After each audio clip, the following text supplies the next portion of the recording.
ہم سے اپنے مخدوم اور محترم جمعیت علماء اتر پردیش کے صدر محترم اور اس عظیم الشان اجلاس کی صدارت کرتے ہوئے میں حضرت سے درخواست کروں گا کہ وہ اپنا صدارتی کلمات اور کلیدی خطبے سے ہمیں نوازیں۔ انشاءاللہ یہ پوری امت جو آپ کے سامنے آئی ہے وہ آپ کے ہدایتوں پر عمل کرنے کے لیے تیار ہے۔ آپ جو بھی دشا جو بھی رہنمائی فرمائیں گے انشاءاللہ ہم سب مل کر کے اسے پائے تکمیل تک پہنچائیں گے۔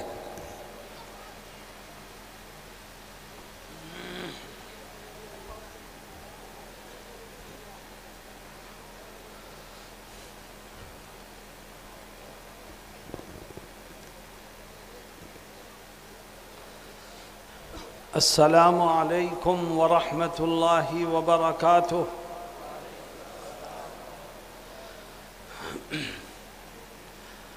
الحمد للہ نحمده ونستعینه ونستغفره ونؤمن به ونتوکل علیہ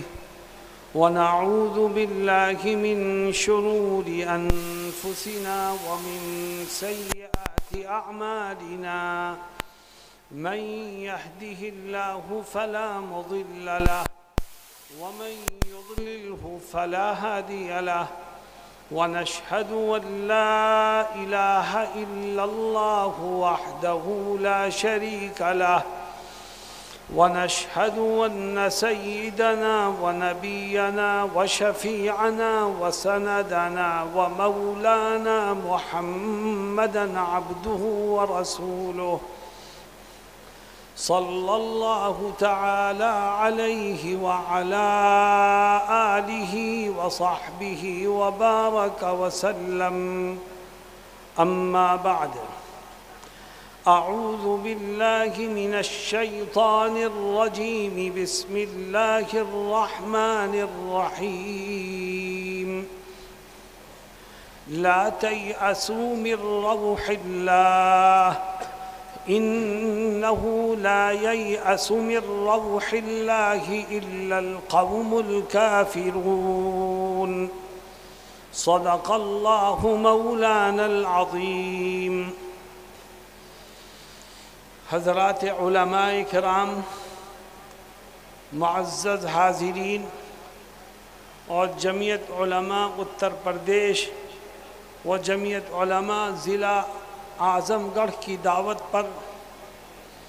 حضرت مفتی اشفاق صاحب نائب صدر جمعیت علماء اتر پردیش کی دعوت پر تشریف لانے والے حضرات، میں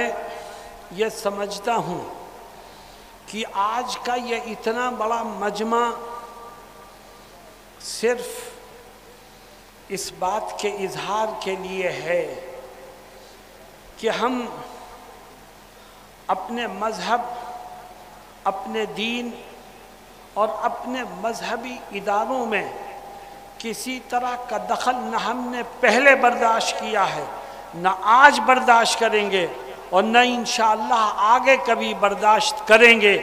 آپ اسی جذبے سے یہاں آئے ہو اور مجھے امید ہے کہ جو میں کہہ رہا ہوں وہ آپ کے دلوں کی آواز ہے۔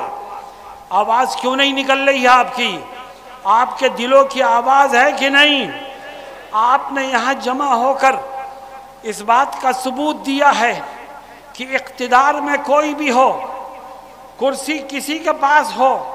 طاقت میں کوئی بھی ہو، ہر ایک یہ سمجھ لے کہ جو ہم سے ٹکرائے گا وہ پاش پاش ہو جائے گا۔ باطل سے دبنے والے اے آسمان نہیں ہیں ہم، باطل سے دبنے والے اے آسمان نہیں ہیں ہم، 100 بار کر چکا ہے تو امتحان ہمارا۔ یہی وہ مدارس اسلامیہ ہیں جن کے جیالوں نے انگریزوں کی گولیاں اپنے سینوں پر کھائیں، یہی وہ مدارس اسلامیہ ہیں جن کے سپوتوں نے جیلوں کی سختیاں برداشت کی اور اپنے دیش کو آزادی دلا کر یہاں رہنے والے ہر انسان کو عزت کا سانس لینے کا موقع ملا۔ میں کہتا ہوں کہ اگر دارالعلوم دیوبند نہ ہوتا، مدارس اسلامیہ اور علماء کرام کی جدوجہد آزادی نہ ہوتی تو آج بھی یہ دیش غلامی کی زنجیروں میں جکڑا ہوا رہتا۔ آزادی ہم نے دلائی ہے، ہمارے پرکھوں نے دلائی ہے، ہمارے بڑوں نے اس دیش میں رہنے والوں کو عزت سے جینے کا سلیقہ سکھایا ہے، اور ہماری قربانیوں کی داستانیں پوچھتے ہو؟ تم اس دیش کی مٹی کو جہاں سے بھی اٹھاؤ گے ہمارے بزرگوں کے خون کی خوشبو اور مہک پاؤ گے۔ انہوں نے کہیں پر بھی دیش کی عظمت، دیش کی ایکتا، دیش کی ترقی اور دیش کی آزادی کے لیے کبھی کسی سے کوئی سودا نہیں کیا۔ میرے دوستوں اور ساتھیوں، یہ مدارس ہندوستان کی شناخت ہیں، یہ مدارس اسلام کے قلعے ہیں، یہ مدارس مذہب کو عام کرنے اور لوگوں کو مذہب سے جوڑنے کا کام کرتے ہیں۔ یاد رکھو، جو ان مدارس سے دشمنی کرے گا وہ اس دیش کا وفادار کبھی نہیں ہو سکتا۔ یہ مدارس وہ ہیں جو دیش کی وفاداری کا سبق پڑھاتے ہیں، یہ مدارس وہ ہیں جو اپنے بچوں کو وطن سے محبت کرنا سکھاتے ہیں، یہ مدارس وہ ہیں جو امن و امان سے جینے کا سبق دیتے ہیں۔ میرے دوستوں اور ساتھیوں، آج مدارس پر سیل لگائی جا رہی ہے، آج مدارس پر بلڈوزر چلائے جا رہے ہیں، آج مدارس کو نقصان پہنچانے کی کوشش کی جا رہی ہے۔ میں ایک طرف حکومت اور اقتدار پر بیٹھے ہوئے لوگوں سے کہنا چاہتا ہوں کہ اگر تمہیں کل خون کی ضرورت پڑے گی اس دیش کی حفاظت کے لیے، اس دیش کو سینچنے کے لیے، اس دیش کی ترقی کے لیے کل تمہیں خون کی ضرورت پڑے گی تو یہ مدارس کے سپوت ہی اس کام کے لیے سب سے اگلی لائنوں میں کھڑے دکھائی دیں۔ میرے دوستوں اور ساتھیوں، آج ہندوستان کے طول و عرض پر جو کچھ ہو رہا ہے وہ نہایت تکلیف دہ ہے۔ میں نے یہ کہنا چاہا تھا کہ ایک طرف میں اقتدار کے نشے میں چور لوگوں سے یہ کہنا چاہتا ہوں کہ اپنوں اور پراؤں کو پہچانو، دوست اور دشمن میں فرق کرو، ہندوستان کی رکشا کرنے والوں اور امن و امان کا گیت گانے والوں کو سینے سے لگاؤ، ورنہ کل خون کے آنسو روگے کوئی آنسو پوچھنے والا بھی نہیں ملے گا۔ اور دوسری طرف میں آپ سے ایک بات کہنا چاہتا ہوں، اور میری بات کو دھیان سے سنو۔ میں آپ سے یہ درخواست کرنا چاہتا ہوں کہ حالات کیسے بھی ہوں، پریشانیاں اور کٹھنائیاں کتنے بھی سامنے آئیں، لیکن کبھی خدا کی رحمت سے مایوس مت ہونا، نا امید مت ہونا، اور اپنے کاز کو مت چھوڑنا۔ ہمیں دین کی نشر و اشاعت کرنی ہے، ہمیں آنے والی نسل کو دین سے جوڑنا ہے، ہمیں قرآن کے پیغام کو عام کرنا ہے، ہمیں انسانیت کو بڑھاوا دینے کے لیے جدوجہد کرنی ہے۔ اور یاد رکھو، طے کرو کہ ہم ہر رکاوٹ کو عبور کر کے اپنی ذمہ داری کو ادا کرتے رہیں گے انشاءاللہ۔ میرے دوستوں اور ساتھیوں،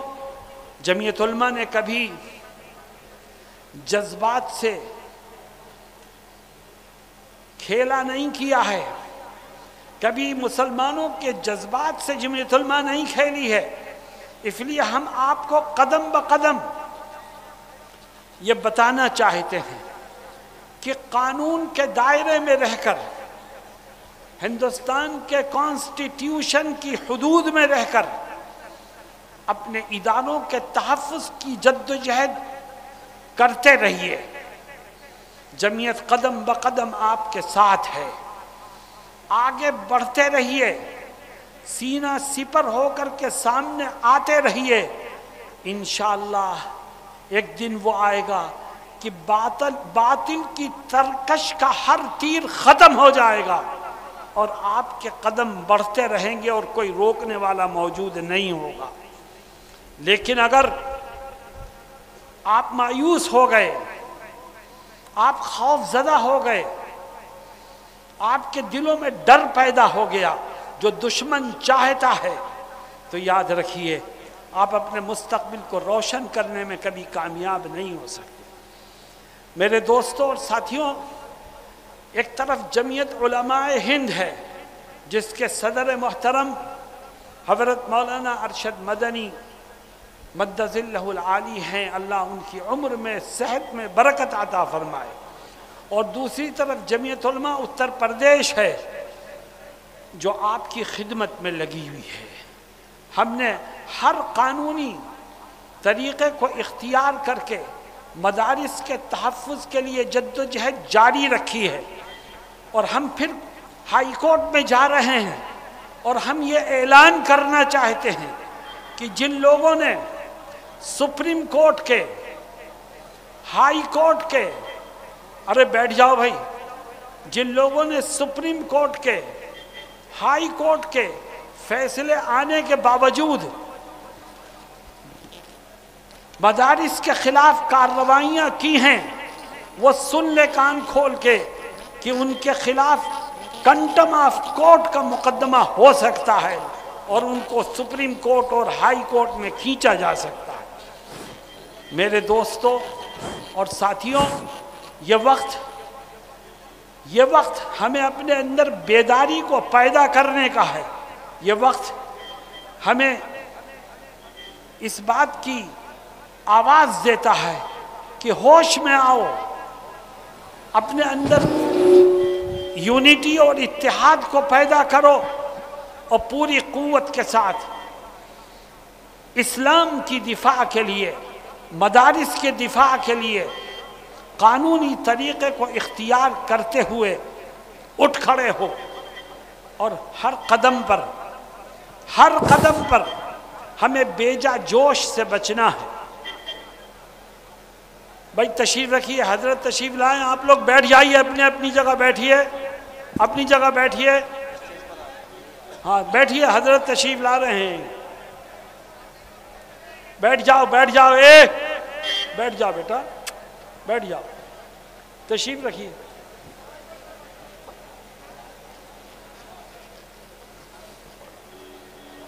حضرت مولانا سید ارشد مدنی زندہ باد، جمعیت علماء ہند زندہ باد، مدارس اسلامیہ زندہ باد، ہندوستان زندہ باد، ہندو مسلم اتحاد، زندہ باد، بیٹھیے تشریف جمعیت علماء ہند زندہ باد، انقلاب، زندہ باد، مولانا ارشد مدنی، زندہ باد، مدارس اسلامیہ، زندہ باد، مدارس اسلامیہ، زندہ باد، مولانا ارشد مدنی، زندہ باد، جمعیت علماء ہند، زندہ باد، ہندوستان، زندہ باد، ہندوستان، زندہ باد، مولانا ارشد مدنی، زندہ باد، مدارس اسلامیہ، زندہ باد، ہندوستان، زندہ باد، مدارس اسلامیہ، زندہ باد، مولانا ارشد مدنی، قدم زندہ باد۔ بڑھاؤ۔ بیٹھ جائیں، تشریف رکھیں۔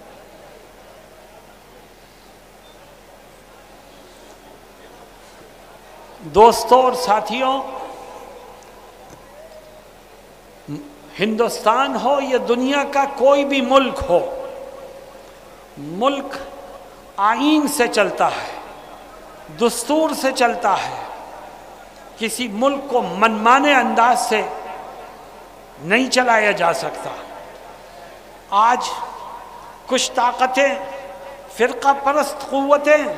ہمارے اس دیش میں ایسی پیدا ہو گئی ہیں جو اس کو اپنے منچاہے انداز سے چلانا چاہتی ہیں۔ ان کی نظروں میں دستور کی کوئی حیثیت نہیں، سیکولر آئین کی کوئی حیثیت نہیں، کورٹ کے فیصلوں کی کوئی حیثیت نہیں۔ ایسی قوتوں کو یہ سمجھ لینا چاہیے کہ دیش میں امن و امان رہے گا تو دستور اور آئین کو مان کر کے اس کو اپنا امام بنانا پڑے گا۔ اگر یہ چاہتے ہو کہ دیش ترقی کرے، اگر یہ چاہتے ہو کہ دیش میں امن و امان باقی رہے، اگر یہ چاہتے ہو کہ دیش میں ہر ایک پیار و محبت اور الفت سے زندگی گزارنے لگے، تو آپ کو آئین اور دستور کے مطابق دیش کو چلانا پڑے گا۔ اور یاد رکھو، جو دستور اور آئین سے کھلواڑ کرتے ہیں وہ اس دیش کے غدار تو ہو سکتے ہیں، وفادار نہیں ہو سکتے۔ جمعیت علماء آپ کو آواز دے رہی ہے اور ہم آپ سے درخواست کرتے ہیں کہ حالات کتنے ہی مشکل ترین کیوں نہ ہوں، آپ کو قانون کے دائرے میں ہی رہنا ہوگا، ہوش سے کام لینا ہوگا، جوش میں مبتلا ہو کر قانون کو پیروں تلے روند کر آگے بڑھنے کی کسی کوشش کا ساتھ دینا اس ملک سے بے وفائی ہے۔ ہم اپنے نوجوانوں کو یہ پیغام دینا چاہتے ہیں کہ ہر مشکل کا حل ہندوستان کے آئین میں موجود ہے اور ملک کی عدالتیں اپنا کام کر رہی ہیں۔ ہم کل بھی عدالت سے رجوع کرتے رہے ہیں، آج بھی کر رہے ہیں، آئندہ بھی کریں گے، اور ہمیں انصاف ملا ہے اور امید ہے کہ آگے بھی انصاف کا جھنڈا بلند ہوتا رہے گا۔ لیکن آپ کو قانون ہاتھ میں نہیں لینا ہے، آپ کو جوش کی وجہ سے ہوش کو ختم نہیں ہونے دینا ہے۔ اور یہ بات ذہن میں رکھیے کہ آج جمعیت کے اس اسٹیج سے میں حکومت کو یہ باور کرانا چاہتا ہوں کہ مدرسے ہماری دنیا نہیں ہے، مدرسے ہمارا دین ہے، اور ہم دین میں کسی طرح کی مداخلت برداشت کرنے کے لیے کسی قیمت پر تیار نہیں ہے۔ ہاں، اگر مدارس میں کچھ قانونی طور پر کمزوریاں ہیں، زمین کے کاغذات کو لے کر، عمارت کے نقشوں کو لے کر، سوسائٹی ایکٹ میں رجسٹریشن کو لے کر، تو ہم نے آج 3 بجے سے 5 بجے تک چلنے والی نشست میں علماء کی ان سے یہ اپیل کی ہے کہ وہ اپنی ان قانونی کمزوریوں کو دور کریں، اور ہم حکومت سے بھی یہ اپیل کرتے ہیں کہ مدارس کو صرف اور صرف مذہب کی بنیاد پر ٹارگٹ بنانا اور نشانہ بنانا چھوڑ دو۔ اگر آپ ملک کے دستور کا احترام کرتے ہو اور ہر ایک کو جینے کا حق دینا چاہتے ہو، تو ہر ضلع میں ایک کمیٹی بناؤ جس کی ذمہ داری دو کہ وہ مدارس کے اندر جو قانونی طور پر کمزوریاں ہیں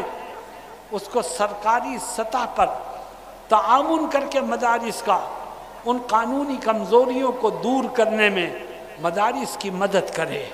تو یہ مدرسے آپ کے ہیں، آپ کے ساتھ ہیں۔ اگر آپ امن و امان کو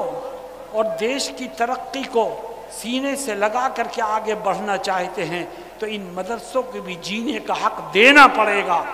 اور یاد رکھیے، ہم اچھی طرح سے اپنا حق وصول کرنا بھی جانتے ہیں۔ مولانا ارشد مدنی مدذ اللہ العالی کی قیادت میں جمعیت علماء مسلمانوں کو حقوق حاصل کرنے کی جد و جہد میں برابر کا شریک کر رہی ہے، اور ہم حضرت کی ہر آواز پر لبیک کہیں گے۔ آج آپ حضرت کی وجہ سے ان کی آواز پر لبیک کہتے ہوئے یہاں جمع ہوئے ہیں۔ ہندوستان کے کسی بھی گوشے میں اور صوبے کے کسی بھی حصے میں آپ کو جمعیت کی طرف سے آواز دی جائے گی تو مجھے یقین ہے کہ آپ آج سے زیادہ بھرپور انداز میں وہاں پر بھی پہنچنے کی پوری کوشش کریں گے انشاءاللہ۔ اللہ رب العزت ہماری مشکلات کو دور فرمائے، دیش کو امن و امان کا گہوارہ بنائے، ہندو مسلم اتحاد ہمارے اس ملک میں پروان چڑھائے اور نفرتوں کے سودا گروں کو ناکام فرمائے۔ وآخر دعوانا ان الحمد للہ رب العالمین۔